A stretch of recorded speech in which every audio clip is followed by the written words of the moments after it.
안녕하세요. 오늘도 썰풀다에 찾아와 주셔서 감사합니다. 오늘의 사연 시작합니다. 저는 40대 후반의 돌싱 남성입니다. 예전에 막장 드라마를 재미삼아서 자주 보곤 했는데 그 이야기가 저의 이야기가 될지는 정말이지 몰랐네요. 저는 대학 졸업 후 전공과는 다르게 귀금속에 관심이 많아 보석감정 학원을 다녔고 그곳을 나와 종로에 있는 보석감정소에 다니게 되었습니다. 그러다 보니 경제관념에 눈을 뜨게 되었고 현금을 만질 수 있는 이 직업에 매력을 느끼게 되어 어느 정도 일을 배우고 서울의 목 좋은 곳에 금거래소를 차리게 되었어요. 금거래소라고는 하지만 각종 보석이나 명품 시계 등 여러 돈 되는 것들을 매입하기도 합니다. 손님이 있을 때도 없을 때도 있지만 하다 보니 수입도 쏠쏠하고 이 일에 자부심도 생기더군요. 그리고 현금을 만지는 직업이다 보니 다른 사람을 쓰기도 그렇고 해서 저는 혼자 일을 하고 있는데요. 일요일 빼고는 거의 가게에 혼자 있다 보니 연애를 할 시간도 여의치 않았고 돈 버는 재미에만 푹 빠져 살았던 것 같습니다. 그러다 저희 가게에 자주 오게 된 한 여성이 있었습니다. 안녕하세요. 또 오셨네요. 어서 오세요. 오늘은 저희 아버지 시계를 팔러 왔어요. 그리고 이건 순금인지 모르지만 이런 건 팔 수 있을까요? 이리 줘보세요. 이건 엘사의 시계네요. 좀 오래되긴 했지만 그래도 넉넉히 쳐드려서 이 정도 드릴 수 있습니다. 그리고 이건 도금이에요. 매입이 안 되겠네요. 생긴 건 딱 순금 같은데 도금을 한 거예요. 가끔 손님들이 도금을 가져오셔서 금이 맞냐고 물어볼 때가 있어요. 어머, 그렇군요. 전 여지껏 금인지 알고 있었어요. 그래도 그나마 시계를 많이 쳐주셔서 다행이에요. 네, 그렇게 해주세요. 그런데 요즘 자주 오시는데 이러다 집안 물건 다 나오는 거 아니에요? 아, 그게 사실은 저희 아버지 일이 잘 안 되셔서 돈 되는 것들은 다 팔고 있어요. 그렇게 됐네요. 그러셨군요. 여기 오시는 분들 모두 사연이 다들 있으세요. 제가 주책을 부렸네요. 아니에요. 다음에 또 뵐 일이 없어야 하는데 아무튼 그동안 감사했습니다. 네, 손님 하시는 일들 다 잘 되시길 바랄게요. 그녀는 젊고 이뻤지만 그녀의 말을 듣다 보니 사정이 딱해 보였습니다. 그리고 호감형이라 다시 보고 싶었지만 이곳에서 다시 보면 좋은 일이 아니기 때문에 가게에서 다시 볼 일은 없기를 바랬습니다. 사실은 조금은 아쉬웠습니다. 그러던 어느 날이었습니다. 가게 문을 닫고 간단히 저녁을 먹으려고 편의점으로 향했습니다. 아무 생각 없이 김밥과 컵라면을 고르고 계산을 하는데 누군가 아는 척을 합니다. 어머, 길 건너 금거래소 사장님 아니세요? 전 누구신가 했어요. 안녕하셨어요. 여기서 아르바이트 하세요? 네, 아버지 사업이 잘 안 되고 집안 형편이 어려워져서 저는 대학교 휴학하고 아르바이트하고 있어요. 등록금이라도 벌어야 하고 닥치는 대로 일하고 있어요. 정말 열심히 사시네요. 열심히 사시다 보면 좋은 일 반드시 올 거예요. 정말요? 그랬으면 좋겠어요. 아, 그리고 이거 저녁으로 드시는 거죠? 네, 가게 끝나고 집에 가려니 너무 출출하고 이 시간에 먹고 싶은 가게가 문을 다 닫았어요. 간단히 편의점에서 끼니를 때우려고 들어왔는데 반가운 분이 계시네요. 아, 저 여기서 일한 지 이제 한 달 됐어요.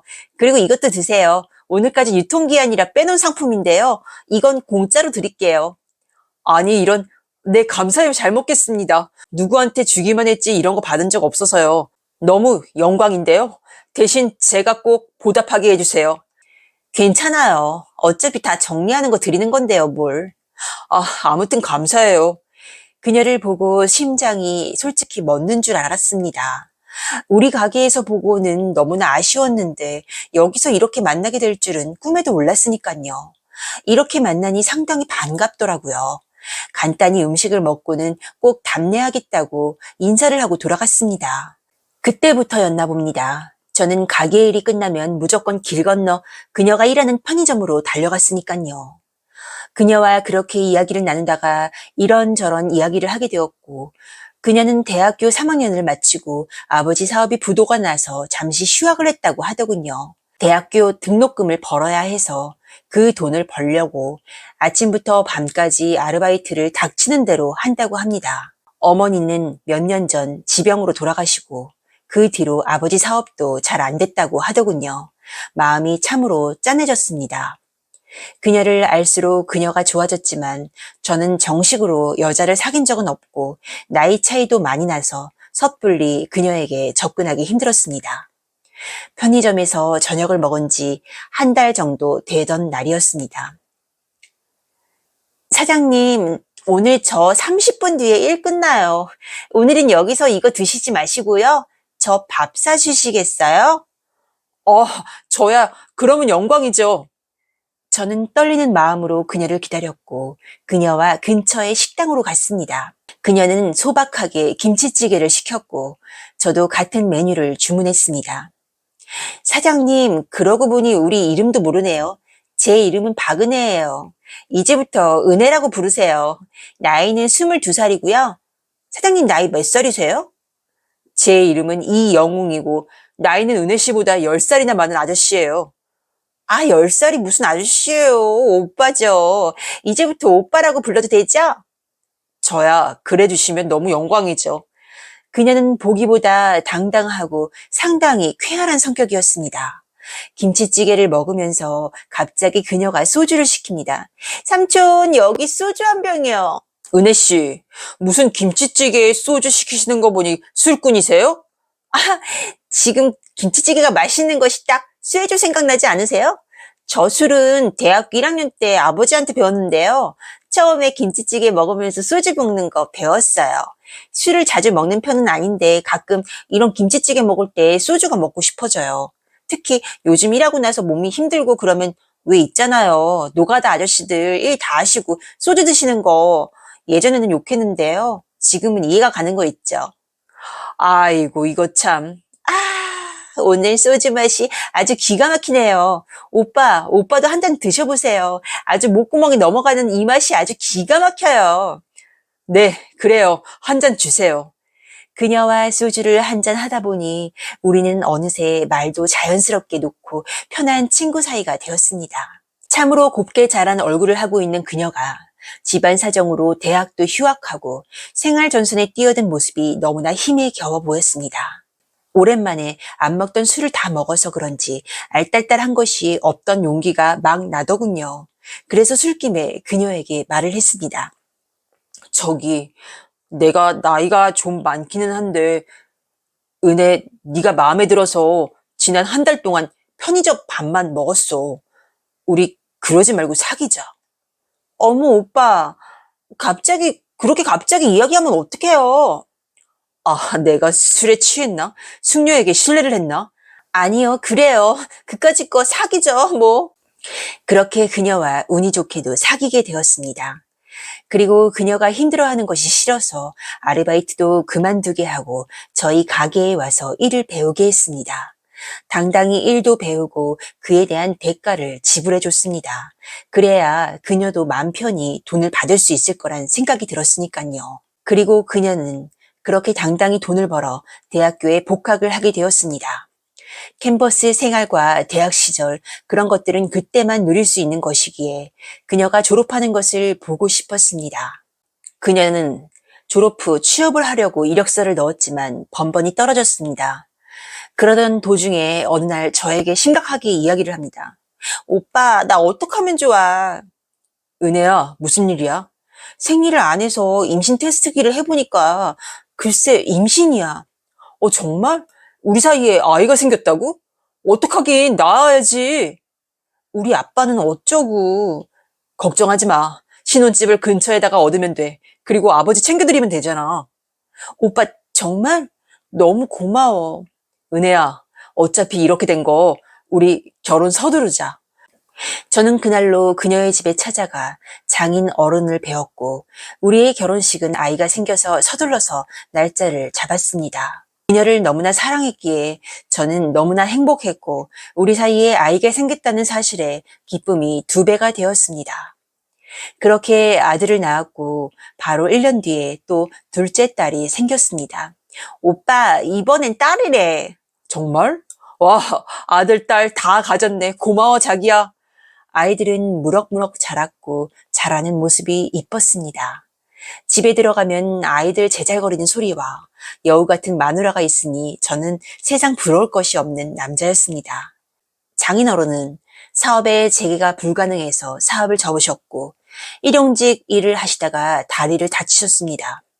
그 뒤로는 거의 집에 계시다시피 하셨는데 벌이가 없으시니 아내가 용돈을 드리는 모양이었습니다. 그리고 아내는 매일 장인어른께 가서 식사를 챙겨드렸고 매달 2, 300씩 드렸습니다. 저는 솔직히 알면서도 모른 척했죠. 그녀의 효심을 잘 알기에 어차피 쓰라고 준 생활비였고 그 돈은 제 손을 떠났기 때문에 그러려니 했습니다. 저는 일 욕심이 많고 돈 욕심이 많아 아이가 생긴 후로는 더 일의 노예가 되었습니다. 제가 돈을 많이 벌어야 아이들과 마누라 그리고 장인 어른까지 행복하고 그래야 내가 행복하다고 생각하면서 살았습니다. 저의 일상은 아침은 아내가 주는 건강 주스를 마시고 가게에 나가서 가게를 비우는 것조차 허용이 되지 않아 점심 식사는 늘 거르고 저녁에 집에 가서 밥을 먹는 하루에 한 끼 먹는 그런 생활 패턴이었습니다. 그러다 보니 나중에는 저녁을 허겁지겁 먹게 돼서 역류성 식도염에 걸리고 말았죠. 열심히 살다 보니 아이들은 그새 고등학생이 되었습니다. 아이들 학원비만 해도 매달 몇백씩 들어갔습니다. 그리고 아이들이 좀 커지니 아내도 자기 취미 생활을 하고 싶다고 합니다. 여보, 나도 이제 애들 좀 키웠으니까 동네 언니들처럼 골프 배워서 골프도 치고 그러고 싶어. 아, 그래? 낮에는 시간이 많으니까 그렇게 해. 운동하고 좋지 뭐. 골프채랑 옷이랑 살 게 많아.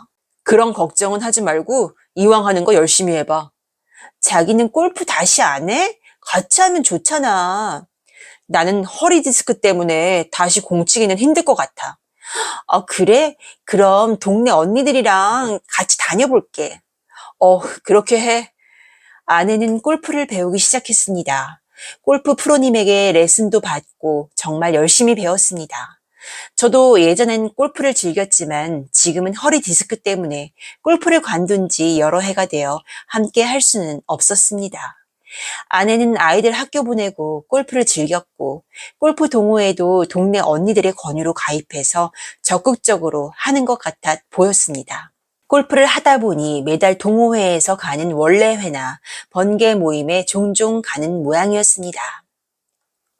여보, 일요일 쉬니까 나 지방에 골프 치고 올게요. 아이들 좀 봐주면 안 될까? 어디로 가는데? 이번엔 충남으로 가는데 주말이라 차가 막혀서 새벽같이 나가야 해. 그래. 다녀와. 애들은 걱정 말고. 아내는 그렇게 제가 쉬는 날이면 지방에서 골프 모임이 있어 아이들을 맡기고 가는 경우가 종종 있었습니다. 아내가 적극적으로 골프를 하니 그때까지는 그러려니 했어요. 아내가 골프를 친다고 해서 아이들에게 전혀 문제가 되지 않았으니까요. 아이들도 이제 고등학생이라 그렇게 손이 갈 일이 없었습니다. 그동안 아내가 열심히 아이들을 키웠으니 이제는 본인의 시간을 갖는 것도 좋은 일이라고 생각했습니다. 아내는 그렇게 골프 치는 일들이 많아졌고 동창들과 지방에 1박 2일, 2박 3일 골프를 즐기러 가는 일이 종종 있었습니다. 아내는 사람들과 교류하는 것을 좋아했고 술 먹는 걸 결혼 전부터 좋아했기에 제가 술을 같이 못 먹어주니 뭐 그러려니 했습니다. 열심히 돈을 벌고 모아서 저는 작은 건물도 매입하게 되었는데요. 명의를 아내 명의로 해주게 됩니다. 여보, 정말 이 건물 내 명의로 해주는 거야? 이제 우리도 부자네. 세상이 너무 좋아. 민식이, 민정이 아빠 고마워요. 그래. 그동안 정말 쉬지 않고 열심히 일해서 건물을 살 수 있었어. 작지만 좋은 자리고 월세도 잘 나올 거야. 앞으로 이 건물은 자기 건물이니까 건물 관리는 자기가 알아서 해봐. 어머, 여보 고마워요. 그래. 그렇다고 펑펑 쓰지 말고. 그럼 나 한번 믿어봐. 아내는 너무나 신나했습니다. 그렇게 어느 정도 부를 축적했고 우리의 노후 대비도 다 해두었다고 생각했습니다. 그런데 아내는 건물이 자기 명의로 되고부터 사람이 변하게 되더군요. 그녀가 변했습니다. 집에 명품 가방이 많아지고 신발도 명품으로 사더군요. 옷도 한 벌에 몇백씩 하는 것을 사기도 했습니다. 그렇게 검소했던 사람이 저렇게 변할 수 있을까 싶더군요. 그래도 저는 여지껏 명품 하나 제대로 사주지 못했기에 그냥 두었습니다. 동네가 동네다 보니 주변 아줌마들도 명품을 가지고 다니고 그 무리에 껴야 하니 또 뭐라고 말도 못했습니다. 그 정도는 그래도 사줄 수 있다고 생각했죠. 게다가 어려 보이려고 피부과 시술도 하고 아주 발악을 하는 것만 같았습니다. 자연스러운 모습도 참 이쁜 사람인데 왜 이렇게 외모에 집착을 하나 싶었습니다. 무엇을 해도 아내는 묻습니다. 여보, 나 젊어 보여? 어때? 평소에 하지 않은 행동을 해대니 왜 저러나 싶었지만 이제 40대에 접어들어 더 어려 보이고 싶은 여자의 마음이겠거니 했습니다. 그리고 어린 나이에 아이가 생기고 저에게 시집와서 줄곧 내조만 한 아내에게 젊은 시절 즐기지 못하게 한 것에 대한 미안함이 늘 있었기에 저는 아내의 행동을 이해하려고 했습니다. 그때까지만 해도 저는 아내를 의심하지 못했습니다. 그러던 어느 날이었습니다. 가게로 손님이 찾아왔습니다. 20대 후반으로 보이는 남자 손님이었습니다. 상당히 남자인데도 곱게 생긴 꽃미남형의 남자입니다. 그는 무엇을 사거나 팔러 온 사람이 아닌 것 같았습니다. 손님, 어떤 일로 오셨나요? 제 친구에 대해 말씀드리려고 왔어요. 친구라니요? 지금 무슨 말씀을 하시는지 모르겠네요. 사장님 아내분이 박은혜 씨 맞죠? 네, 그런데 왜 제 아내랑 아시는 분이신가요? 제가 아는 게 아니고요. 제 친구랑 아는 분이 사장님 부인이라서요. 지금 무슨 말씀을 하려고 하는 건가요? 제 친구 녀석이 이번에 스포츠카를 뺐더라고요. 알고 보니 유부녀한테 받았다고 하는데 저랑 사귀던 아이인데 한순간에 변해버려서요. 뭐라고요? 아내분이 뭐 건물주라고 하던데요. 매달 용돈도 받던데 같이 골프도 치고요. 증거 있습니까? 그럼요. 그 증거 제가 가져왔어요. 사장님이 안 됐어서 부인이 이러고 다니는 거 모르잖아요. 제가 그래서 증거 사진 몇 장 가져왔어요. 저도 어렵게 찍은 거라 그냥 드릴 수는 없고 한 장당 50 주세요. 10장 가지고 왔습니다. 이 정도면 싸게 쳐드리는 거예요. 그 사진 볼 수 있어요? 그럼 한 장만 일단 보여드리죠. 남자는 사진 한 장을 제게 내밉니다. 아내와 20대 남자가 같이 모텔로 들어가는 모습입니다. 순간 현기증이 나듯이 아찔해집니다. 내 아내가 아이들 엄마가 바람이 나다니요. 다 해서 500인가요? 네, 사장님. 어떻게 다 드릴까요? 여기 있어요. 형님, 보기보다 화끈하시네요. 저도 제 친구에게 유부녀 떼내는 일이 이거밖에 없어서 그랬으니까요. 이해하시고 형님. 안녕히 계십시오. 힘내시고요. 인사 필요 없고 당장 나가세요. 그는 사진을 건네고 돈을 받으며 유유히 가게를 나갑니다. 그동안 아내가 골프 친다고 여행을 갔던 일, 그리고 평소보다 더 꾸미고 다녔던 일들을 밤늦게 술 마시고 들어온 일까지 이 여자가 바람이 났던 거였습니다. 그러고 보니 남자에게 슈퍼카를 사줬다니 무슨 돈이 있어서 차를 사주었나 의심이 가기 시작했습니다. 그래서 아내 명의로 매입한 건물 등기부 등본을 떼어보았습니다. 세상에 아내가 대출을 받았습니다. 대출금을 상상 이상으로 받았더군요. 대출을 받아서 남자에게 그 비싼 슈퍼카를 사준 모양입니다. 아니, 그 이상이었습니다. 미쳐도 단단히 미친 모양입니다. 그러고 보니 요즘 밤에 피하는 것이 다 바람이 났던 것이었습니다. 거기다 요즘 제가 화장실 갈 때마다 좀 불편한 것이 이상해서 비뇨기과에 갔더니 세상에 병이라고 합니다. 선생님, 이라뇨? 저는 배우자하고만 했는데요. 이런 말씀 드리긴 뭐하지만 그런 원인은 배우자 쪽에 있겠네요. 아내분이랑 같이 치료받으셔야 합니다. 센 항생제를 일주일간 먹어야 낫는 병이에요. 그리고 약 다 드시고 다시 오셔서 검사 받으세요. 약 드시는 동안은 술은 절대 안 됩니다. 처방전을 받고 병원을 나오면서 손이 부들부들 떨리기 시작합니다. 이 여자가 도대체 어쩌고 다니는지 정말 화가 머리끝까지 났습니다. 집으로 들어가 일단은 아무렇지도 않게 행동했습니다. 아이들 앞에서 이런 험한 꼴을 보이고 싶지 않았습니다. 그리고 그 다음날이 되자 가게를 내 평생 처음으로 하루 쉬고 그 여자의 뒤를 쫓기로 했습니다. 열심히 뼈 빠지게 일한들 무슨 소용이 있나 싶더군요. 저는 평소처럼 출근을 했고 몰래 그 여자를 기다렸습니다. 집에서 그 여자가 나옵니다. 온갖 멋을 부리고 차에 타서 어디론가 향하고 있습니다. 저는 재빠르게 그녀의 뒤를 쫓았습니다. 어느 공원 주차장에서 멈추더군요. 그리고 그 공원에는 노란 스포츠카가 보입니다. 내가 뼈 빠지게 모아서 산 건물을 담보로 대출받아 사준 스포츠카였습니다. 스포츠카에서 남자가 내립니다. 20대 후반이나 30대 초반으로 보입니다. 그 여자는 자기보다 띠동갑도 더 된 애인을 두고 있었습니다. 젊은 남자는 아내를 보더니 껴안고 볼에 입을 맞춥니다. 그러더니 둘이 차에 타더군요. 이 현장을 다 지켜보고 있노라니 가슴에서 화가 불처럼 솟습니다. 뒤를 따라가 보았습니다. 동네에서 좀 멀리 떨어진 외곽으로 달려가더군요. 저는 몰래 거리를 두고 따라가고 있었습니다. 그들은 제가 따라가는지 눈치를 못 챈 모양입니다. 노란 스포츠카는 외곽의 모텔로 들어갑니다. 더 이상 지켜볼 것도 없이 저는 차에서 내렸습니다. 박은혜! 아내는 놀라 여보, 당신이 어떻게? 옆에 있던 젊은 남자는 제가 남편인 것을 알고는 바로 스포츠카를 타고 주량랑을 칩니다. 홀로 남겨진 아내입니다. 여지껏 너 이러고 다녔니? 애들 보기 부끄럽지도 않아? 여보, 여긴 어떻게 왔어? 내가 그러려고 그런 게 아닌데. 뭐라고?